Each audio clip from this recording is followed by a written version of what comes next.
Assalamualaikum warahmatullahi wabarakatuh. Perkenalkan nama saya Anggi Prianti dari kelas MJ 103. Di sini saya akan mempresentasikan ekonomi mikro tentang pasar oligopoli dan salah satu contohnya yaitu pasar industri semen. Apa sih pasar oligopoli? Pasar oligopoli adalah sebuah bentuk interaksi antara permintaan dan penawaran, di mana terdapat beberapa penjual atau produsen yang mengontrol seluruh permintaan pasar. Oligopoli merupakan pasar yang dihadiri oleh sejumlah perusahaan yang terbatas, mulai dari 2 hingga 10 penjual. Ciri-ciri pasar oligopoli. Yang pertama yaitu terlibat dengan 2 perusahaan atau lebih. Yang kedua, barang yang dijual cenderung homogen atau sama. Yang ketiga, harga antar produk hampir sama. Yang keempat, membutuhkan strategi pemasaran yang matang.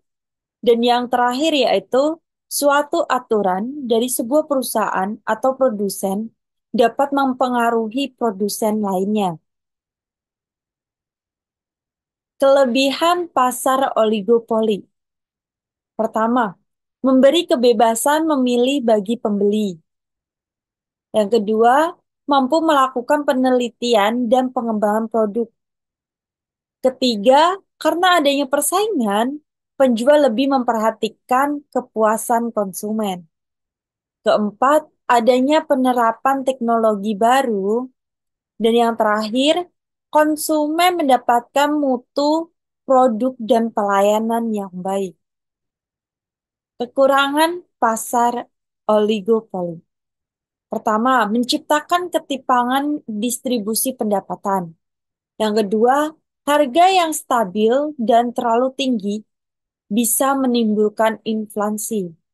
Ketiga, adanya pemborosan biaya produksi apabila ada kerjasama oligopolis karena semangat bersaing kurang. Contoh pasar oligopoli yaitu produk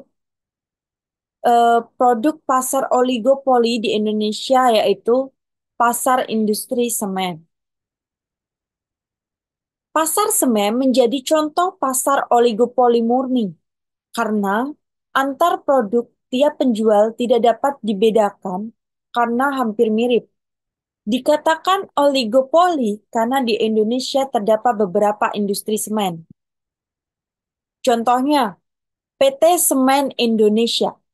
Melalui penggabungan dengan Semen Gresik, perusahaan ini telah mengkonsolidasikan kepemilikan dan memperluas jaringan produksi dan distribusi. Yang kedua ada PT Indosemen Tunggal Prakarsa.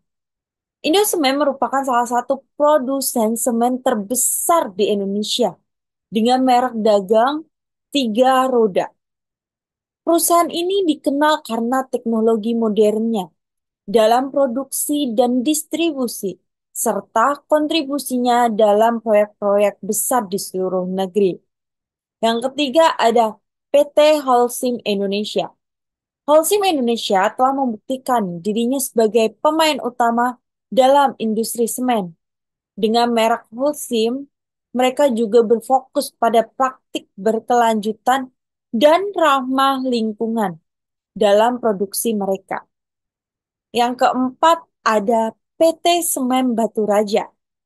Semen Batu Raja memainkan peran vital dalam memenuhi kebutuhan semen di wilayah Sumatera Selatan dan sekitarnya.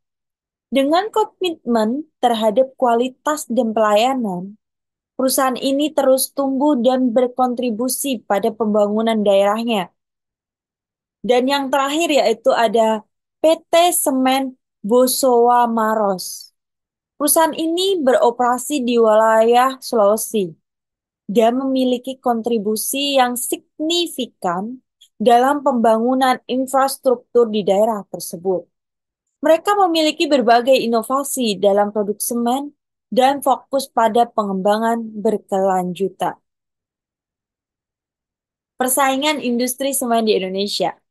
Industri semen di Indonesia mengalami pergeseran dari oligopoli ketat menuju monosoli dalam kurun waktu 5 tahun terakhir.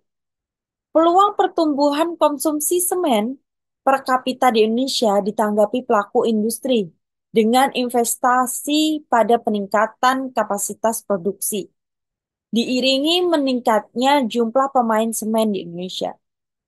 Namun tingginya pasokan akibat peningkatan kapasitas tidak diimbangi angka permintaan, sehingga persaingan pada industri semen semakin ketat. Kebijakan yang dikeluarkan pemerintah untuk menurunkan harga semen semakin meningkat intensitas persaingan harga di pasar.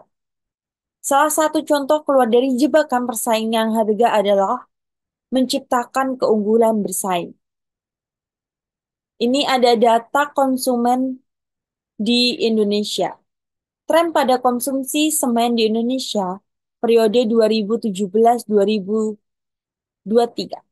sangat bermanfaat bagi para investor bisnis, profesional, akademisi, dan membuat analisis bisnis, dan strategi investasi. Saya ini udah selesai dan terima kasih. Wassalamualaikum warahmatullahi wabarakatuh. Bye-bye.